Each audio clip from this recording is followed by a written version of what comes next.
Breaking news this evening, a man caught on surveillance video pistol whipping an Ellenton shop owner is now in police custody. This was part of an attempted armed robbery, but as SNN local news reporter Amber Stidham explains, it could have been much worse.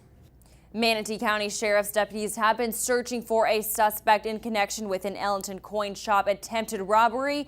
Just after 4 o'clock this afternoon, authorities say they have found their man. Latay McKelly was arrested this afternoon and will be charged with attempted murder and attempted armed robbery. Authorities say a man entered Vandergraaf's Cortez coins around 5 Wednesday afternoon, pretending to need his jewelry appraised. The suspect unexpectedly pulled out a gun and pistol whipped owner Fred Vandergraaf, then pulling the trigger at least 3 times, but the gun misfired and never went off. The suspect fled on foot after Vandergraaf grabbed his own pistol from behind the counter, firing 1 shot back.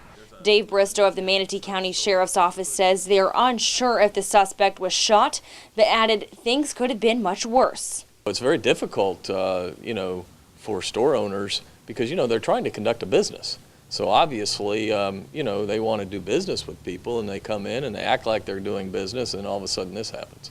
Vandergraaf was treated on scene for a laceration on his head. Although he did not mind being on camera, he was not ready to speak to the media just yet. Vandergraaf told me he is waiting until after the suspect is caught before he shares his story. But for Donna Groover, who was inside her next door salon at the time of the incident, it was all too close. He just walked across the parking lot and he came in and then he left and he came back and then I heard the gunshot. And he ran across the parking lot, he ran down 301, like going towards Parish, and I went over and saw Fred.